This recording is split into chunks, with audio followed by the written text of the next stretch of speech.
আবারও চলে এসেছি আরেকটি নতুন ভিডিও নিয়ে। আজ আমরা এই ভিডিওর মাধ্যমে আলোচনা করব ক্লাস 11 ফার্স্ট সেমিস্টার রায়মার্টিন প্রশ্ন বিচিত্রার মডেল সেট 1। দেখো, রায়মার্টিন প্রশ্ন বিচিত্রার মডেল সেট 1-এর যে সমস্ত প্রশ্ন উত্তর রয়েছে সেই সমস্ত প্রশ্ন উত্তর এবং মডেল সেটটি নিয়ে পুরো আলোচনা করব। তোমরা সমস্ত প্রশ্নের উত্তরগুলো লিখে নেবে বা মুখস্থ করে নেবে। ফার্স্ট সেমিস্টারে কিন্তু এই সমস্ত সেটগুলো আমরা ভিডিও আকারে দিচ্ছি। তোমরা এগুলোর থেকে তোমাদের ফার্স্ট সেমিস্টারের জন্য তোমরা প্রস্তুতি তৈরি করবে। ওকে, চলো তাহলে ফার্স্ট সেমিস্টারে রায়মার্টিন প্রশ্ন বিচিত্রার ফার্স্ট সেটে কী কী প্রশ্ন রয়েছে এবং তার উত্তর কী সেগুলো জেনে নিই। দেখো, প্রথম সেটের প্রথম প্রশ্ন, সহেহরি চাটুর্যের স্ত্রীর নাম। উত্তরটি হবে অপশান খ, অন্নপূর্ণা। দ্বিতীয় প্রশ্ন দেখো, খেন্তি কোন মাসে প্রথমে বিবাহ হয়েছিল? উত্তর হবে বৈশাখ মাসে। দেখো অপশান কতে আছে। তারপরে দেখো, মা বর্দি পিঠে থাক ভালোবাসে, বক্তাকে এখানে খাক। ওকে, তাহলে এই যে উত্তরটি হবে অপশান ক, পুটি। তারপরে দেখো তোমার 4 নম্বর প্রশ্ন, শ্রীমন্ত মজুমদারের ছেলেকে ঠিক করেছিলাম বা ঠিক করে দিলাম, কে ঠিক করে দিয়েছিল? উত্তরটি হবে কালিময়। উত্তরটি কী হবে? কালিময়। দেখো অপশান কতে আছে। তারপর 5 নম্বর প্রশ্নটি দেখো যে মুখুজ্জের বাড়ির ছোট খুকির নাম কি? উত্তর হবে মুখুজ্জের বাড়ির ছোট খুকির নাম হচ্ছে দুর্গা। অপশান কতে আছে। 6 নম্বর প্রশ্নটা দেখো, সহেহরি খেন্তির জন্য কালো সার্জের জামাটি কত টাকায় কিনে এনেছিলেন?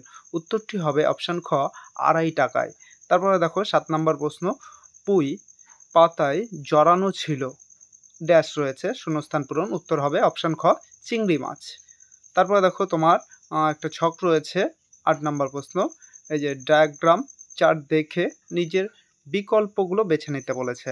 দেখো এখানে ভালো করে দেখো সব কটা বিকল্প, এর মধ্যে থেকে তোমাদের বিকল্প উত্তরটি হবে অপশান গ, অর্থাৎ এই যে দেখো খেন্তি কেমন চেহারা, তার খুব লম্বা গোলগাল চেহারা আর দুটো চোখ ডাগর ডগর। ওকে, তাহলে এই অ্যান্সারটা কী হলো? অপশান গ। তারপরে চলো 9 নম্বর প্রশ্ন, প্রসন্নের গাভীটির নাম। দেখো প্রসন্নের গাভীটির নাম হচ্ছে অপশান গ, মঙ্গলা। তারপরে 10 নম্বর প্রশ্নে চলো, মার্জার সুন্দরীকে কমলাকান্ত বলেছিলেন। উত্তরটি হবে অপশান ক, পতিত আত্মা। 12 নম্বর প্রশ্ন, ভার্যা শব্দের অর্থ স্ত্রী। 12 নম্বর প্রশ্নে চলো, কমলাকান্ত ড্যাশ উপর ঝিমাচ্ছিল। উত্তর হবে চারপাইয়ের ওপর ঝিমাচ্ছিল। দেখো অপশান গতে আছে, চারপাইয়ের ওপর ঝিমাচ্ছিল। 13 নম্বর প্রশ্ন চলো, বিবৃতি রয়েছে একটি। 1 নম্বর বিবৃতি দেখো, এতে তোমার বিড়ালের কথা কমলাকান্ত সহ্য করতে পারলেন না। এর রিজন বা কারণ যেটা রয়েছে, দেখো বিড়ালের কথাগুলি ভারী সোশ্যালিস্টিক। এবার বিকল্প তোমাদের যে অপশানগুলো রয়েছে এর মধ্যে উত্তর তোমাদের হবে দেখো অপশান ক, এ ও আর যেটা রয়েছে তোমাদের, দেখো উভয়ই ঠিক এবং এ আর আর এর সঠিক কারণ, মানে আর যেটা রিজন সেটা কিন্তু সঠিক কারণ দিয়েই ব্যাখ্যা করা হয়েছে। ওকে, 14 নম্বর প্রশ্নে চলো, এটাও একটা বিবৃতি রয়েছে। দেখো তোমার বিবৃতি, করুণা সিন্ধু তুমি। এবার কারণে রয়েছে দেখো, ঈশ্বর সীমাহীন জ্ঞানের অধিকারী। এবার যে অপশানগুলো রয়েছে এর মধ্যে উত্তরটি হবে অপশান গ। দেখো বিবৃতি এবং রিজন যেটি উভয়ই ঠিক, কিন্তু বিবৃতি এবং রিজন এবং বিবৃতি সঠিক কারণ নয়। ওকে, কোথায় পাচ্ছি আমরা এটা? অপশান গতে দেখো যে এই যে বিবৃতি সঠিক কিন্তু রিজন যেটা রয়েছে সেটা কিন্তু যথার্থ নয়। তাহলে এটার উত্তর হচ্ছে তোমাদের অপশান গ। ওকে, তারপর 15 নম্বর হয়ে চলো, দেখো বিমলা কিঙ্করি বলা হয়েছে ড্যাশ রয়েছে, এটা উত্তরটি হবে বিমলা কিঙ্করি বলা হয়েছে নদীকে। অপশান গতে আছে। 16 নম্বর প্রশ্নে চলো, ঈশ্বরচন্দ্র বিদ্যাসাগর কবিতাটি আসলে একটি। উত্তরটি হবে সনেট। দেখো অপশান কতে রয়েছে, এটি একটি সনেট কবিতা। তারপর 17 নম্বর প্রশ্নে চলো, ড্যাশ বসে বাঁশির কিশোর মহা গীতা গাইলেন। উত্তরটি হবে রণভূমিতে বা রণভূমে। কোথায়? অপশান গতে রয়েছে তোমাদের, দেখে নাও। তারপরে 18 নম্বর প্রশ্ন, দেখো শাক্যমুনি রাজ্য ত্যাগ করেছিলেন কেন? উত্তরটি হবে বেদনার ডাক শুনে। কিসের ডাক শুনে? বেদনার ডাক শুনে। তারপর 19 নম্বর প্রশ্নে চলো, দেখো সত্য মিথ্যা সঠিক বিকল্প বেছে নাও। এখানে অপশান ক যেটা রয়েছে এটা দেখে নাও, অপশান খ রয়েছে, অপশান গ রয়েছে, এর মধ্যে সঠিক কিন্তু অপশান কটি। ওকে, অপশান ক দেখো প্রথমটা সত্য, অর্থাৎ দোকান কেন এর দর কষাকষির পথে ফুটতে তাজা ফুল দ্বিতীয়টা দেখো, দ্বিতীয়টাও সত্য। দ্বিতীয়টা কি বলছে, সকল শাস্ত্র খুঁজে পাবে, সখা খুলে দেখো নিজ প্রাণ। আর 3 নাম্বারটা বলছে মিথ্যা। এটা কি আছে, কাঁদিছেন তিনি অমৃত হিয়ার নিভূত অন্তরালে। আর তারপরে 4 নাম্বারটাও কিন্তু সত্য, এই হৃদয়ের চেয়ে বড় কোনো মন্দির কাবা নাই।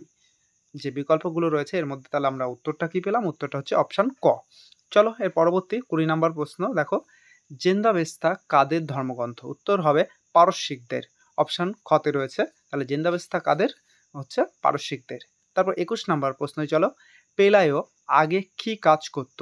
উত্তর হবে সাধ্যপালের। পেলাইও আগে কাজ করত সাধ্যপালের। কত নম্বরে আছে, অপশান গতে রয়েছে। 22 নম্বর প্রশ্ন, চলো, পরশ্বিনীর মতে দেবদূতের খাদ্য হলো ড্যাশ। উত্তর হবে দেখো ন্যাপথালিন। কি হবে, ন্যাপথালিন, অপশান গতে রয়েছে। তারপর 23 নম্বর প্রশ্ন, চলো, ঘূর্ণিপাকে বিদ্যুৎ কি হয়ে উঠেছে? ঘূর্ণিপাকে বিদ্যুৎ কি হয়ে উঠেছে? উত্তরটি হবে বাজ। দেখো খতে আছে, উত্তরটি কি হবে, বাজ হয়ে উঠেছে। তারপর 24 নম্বর প্রশ্ন, এখানেও একটা সঠিক ক্রম বেছে নাও।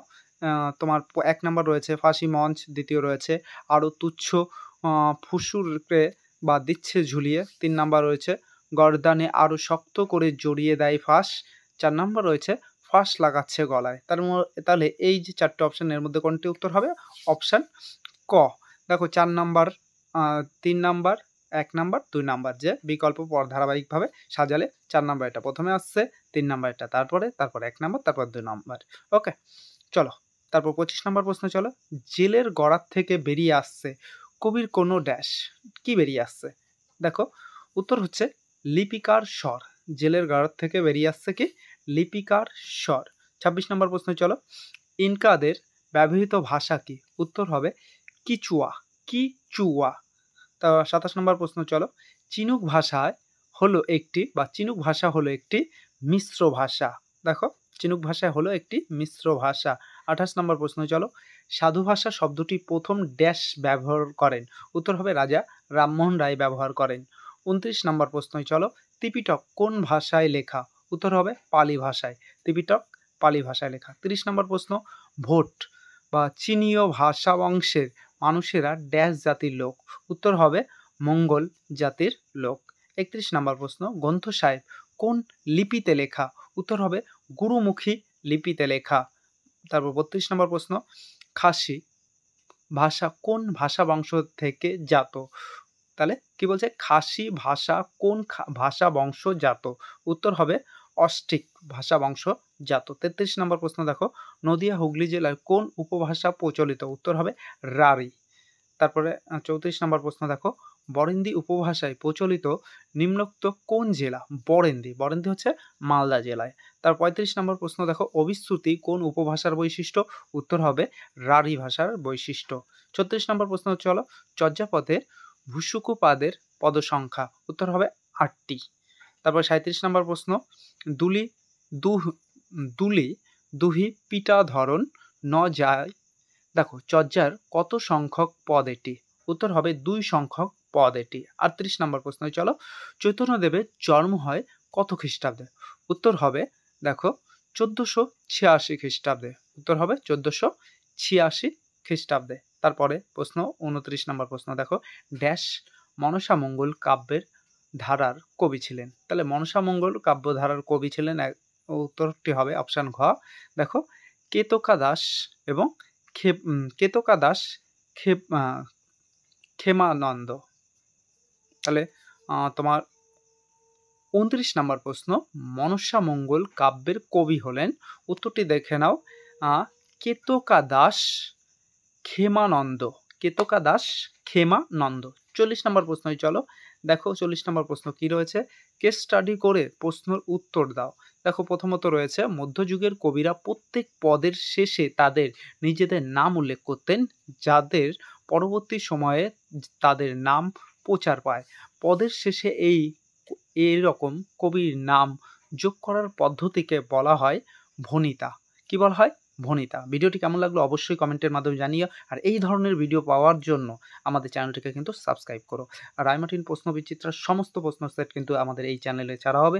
তোমরা অবশ্যই আমাদের চ্যানেলের সঙ্গে যুক্ত হয়ে যাও যাতে সমস্ত ভিডিওগুলি তুমি পেতে পারো। আবারও দেখা হবে আরেকটি নতুন ভিডিওর সাথে।